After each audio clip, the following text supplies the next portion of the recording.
Muy buenos días, muy buenas noches. Nos encontramos acá con la ex ministra de Agricultura de Brasil y actual senadora por el estado de Mato Grosso do Sul.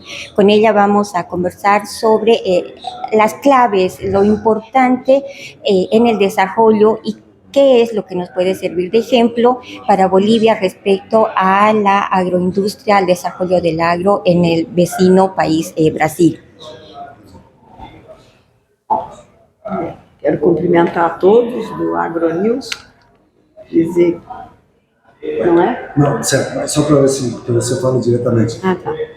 Quero cumprimentar a todos, dizer que é muito bom estar aqui em Santa Cruz, falando com produtores rurais, falando sobre agronegócio, e dizer para vocês que a chave, né?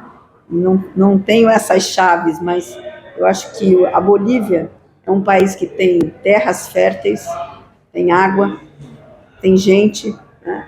E tem capacidade de produzir muito mais do que produz hoje, para atingir vários mercados. Conversando hoje com as pessoas aqui, eu vi o potencial e a vontade, tanto na pecuária, vi uma pecuária de excelência aqui próxima a Santa Cruz, uma genética, um gado especial, muito bom, né?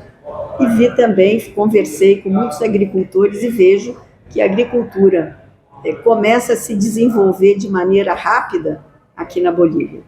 E é muito importante que se tenha crédito para que esses produtores possam produzir.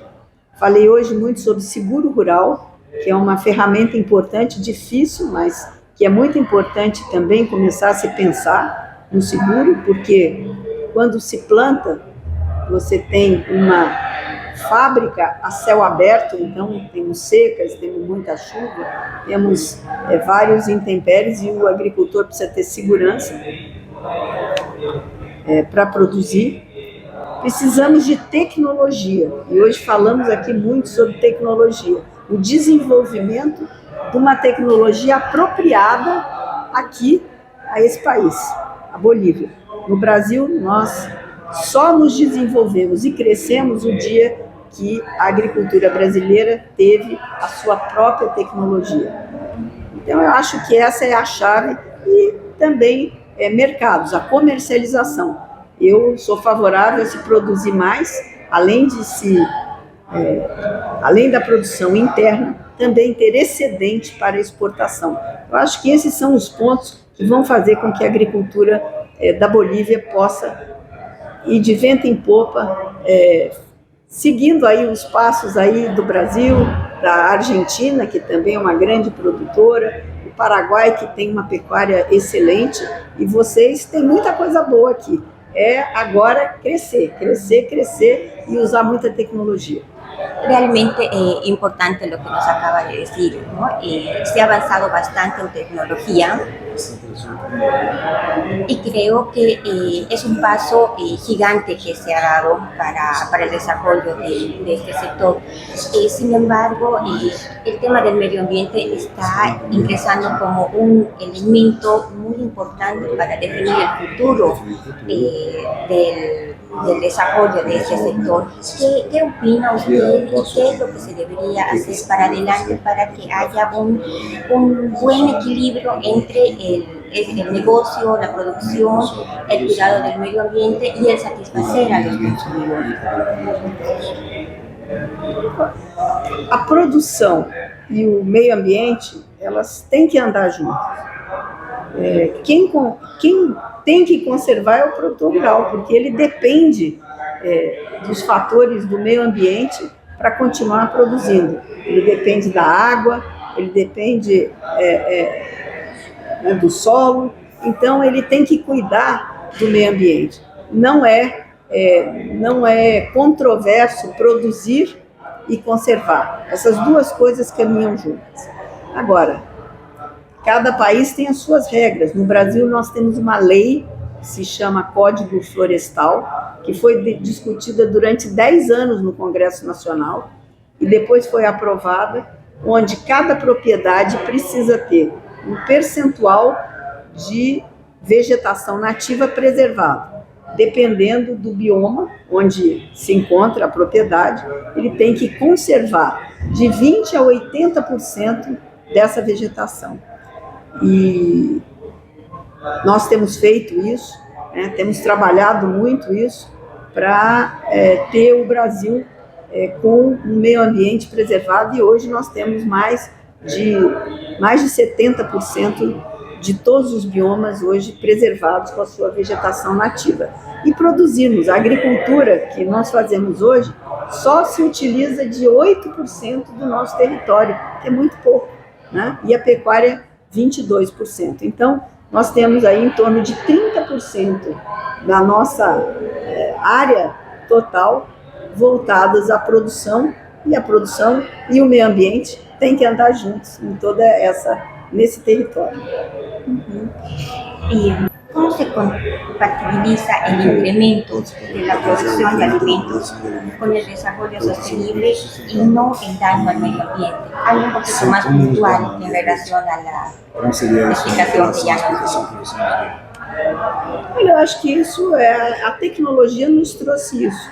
Os indicadores de que métodos de produção mais preservacionistas. No Brasil nós fazemos plantio direto, que é você não arar, não gradear mais a terra, é o plantio na palha. Você tira uma cultura e entra outra. Nós fazemos 2 culturas por ano. Plantamos a soja, depois plantamos o milho, e assim sucessivamente. E isso melhora a qualidade daquele solo que você está produzindo. Eu acho que vocês precisam desenvolver uma tecnologia própria para a produção, investir em tecnologia, investir em pesquisa, que é muito importante, nas sementes adaptadas ao clima local, né? Isso faz toda a diferença. E eu não tenho dúvida de que, se for uma política pública importante para a Bolívia, a produção de grãos, a produção de fibras, a produção de madeira, enfim, a produção agrícola, precisamos ter o incentivo do governo, que a iniciativa privada faz a sua parte, né? Eu brinco muito que no Ministério da Agricultura, quando fui ministra, eu sempre falava para os técnicos, é só a gente não atrapalhar que os agricultores fazem a diferença. ¿Cómo hacer más felices a los agricultores y cómo lograr que todos se sumen a practicar, a implementar y llevar adelante estas políticas públicas que tanto buscamos? Como que se consegue que todo mundo, de uma boa forma, consigamos ser felizes levando adiante uma política dessa natureza? Eu acho que todo mundo trabalhando numa agricultura que produz, que gere receita, renda para as famílias que trabalham com a agricultura, empregos que a agricultura pode gerar para as pessoas que vivem nos departamentos, e para o país, o que deixa para o país, o que entra para o país de receitas. Então eu acho que isso deixa os agricultores muito felizes. E a gente que mora na cidade precisa de uma agricultura forte, de uma agricultura bem feita. Por quê? Porque eu não conheço ninguém que viva de comprimidos, né? De pílulas. Nós precisamos comer arroz, feijão, milho, farinha, carne. Então a agricultura está presente no dia a dia da sociedade urbana, né? Muitas vezes as pessoas não sabem. Tem crianças que no Brasil acham que leite vem da caixinha e não da vaca. E nós precisamos mostrar isso para as pessoas da cidade, a importância do agricultor, da produção de alimentos para um país. A produção de alimentos num país, a segurança alimentar traz paz, traz tranquilidade a qualquer povo. Algunas personas no están tan felices en Europa porque están cuestionando que se deforesta, no solamente en Brasil, sino en general en muchos países de América Latina, y están apareciendo normativas que de alguna forma impedirían el ingreso de productos alimenticios a algunos mercados. ¿Qué se puede hacer al respecto? Eu já disse aqui antes que nós temos no Brasil um código florestal. Eu acho que vocês devem ter alguma política aqui também de proteção do meio ambiente. As pessoas lá fora, né, reclamam muito, mas não conhecem os nossos países, não conhecem a América Latina, não conhecem o que nós fazemos, né? Então, isso também é uma forma de protecionismo global. Então, às vezes nós incomodamos porque produzimos muito e apesar de todas as dificuldades de transporte que nós temos, as dificuldades de portos, nós hoje conseguimos mandar, né, muita coisa lá para fora. O Brasil hoje alimenta mais de 1 bilhão de pessoas, além dos brasileiros, né? Então, às vezes essa fala sobre meio ambiente é para deixar que a gente não caminhe mais rápido ainda e nós estamos incomodando muita gente. Alguna recomendación, por un lado, para los productores agroindustriales y también para los políticos bolivianos, de cómo avanzar en mejores políticas para Bolivia que aporten al desarrollo de Bolivia, a un mejor comercio exterior también dentro de la misma región y cómo desde América del Sur ser más grandes para el mundo. Basicamente, ela quer saber como que, para um produtor, digamos, de grande envergadura, tanto industrial quanto o produtor pequeno e as políticas públicas, como que eles podem encontrar esse tipo de entrosamento para ter um melhor andamento das operações para que a Bolívia e a sociedade boliviana possam crescer. Os pequenos produtores geralmente produzem para alimentar a população próxima a eles, né? Então, os pequenos produzem frutas, produzem verduras, produzem legumes, para que as feiras, né, possam estar e estão mais próximos da cidade. Os que produzem uma agricultura mais comercial, os maiores, produzem para alimentar a indústria local, a transformação dos alimentos, fazer óleo de soja, farelo de soja, enfim, numa outra escala, né? Mas isso é uma convivência perfeita, né, entre pequenos, médios e grandes produtores. Um não interfere, ao contrário, essa agricultura se soma. Eu acho que vocês aqui na Bolívia têm muita gente que pode empreender mais e acreditar mais em vocês mesmos, porque vocês têm um potencial enorme, terras boas, né? Então, acreditar, o produtor rural ser mais empreendedor. Eu acho que essa é a mensagem que eu quis deixar aqui hoje. Acreditem. E o agricultor, ele é um homem de fé, ele acredita, ele perde uma safra, logo em seguida ele está plantando outra vez, está produzindo outra vez. Então, empreender e empreender cada vez mais. E os políticos? E os políticos? Os políticos têm que fazer as leis, a regulação, para que exista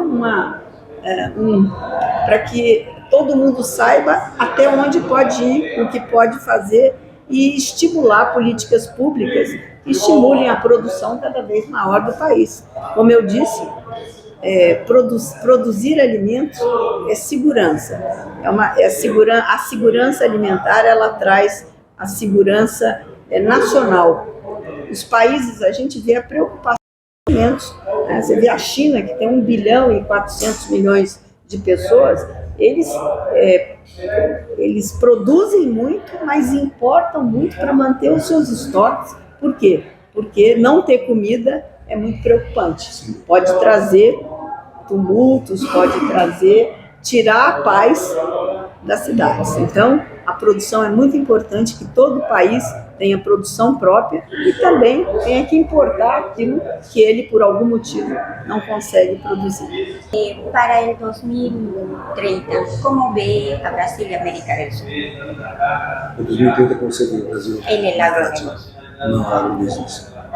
Olha, eu acho que essa região ela pode ficar cada vez maior, produzir cada vez mais, né, para alimentar o mundo. Nós temos que prestar muita atenção na nova geopolítica do mundo. Nós temos, do lado de lá, na Ásia, o maior peso de volume de população no mundo. Nós temos a China com 1 bilhão e 400 milhões de pessoas, nós temos a Índia, que está passando a China com mais 1 bilhão. Enfim, só esses dois países, você fala em 3 bilhões de pessoas dos 9 bilhões que nós temos hoje no mundo. Então, e cada vez mais as pessoas querem se alimentar melhor. Então, nós temos uma grande oportunidade nessa região. Agora, temos que ter tecnologia para produzir, temos que pensar no desenvolvimento, temos que pensar na sustentabilidade e temos que pensar no social. Como prover as pessoas mais vulneráveis, que elas também possam ter, participar, né, dessa produção de alimentos. Eu vejo que 2030 nós vamos estar, o Brasil, com certeza o agronegócio vai continuar crescendo, e eu acho que a América do Sul, se nós estivermos juntos, eu brinquei aqui hoje, mas é uma coisa de se pensar que nós podemos ter uma OPEP dos alimentos aqui na América Latina. Bueno, muchísimas gracias también por el apoyo en la traducción. Y bueno, a todos nuestros seguidores, muchísimas gracias y estamos en una siguiente entrevista en AgroNews.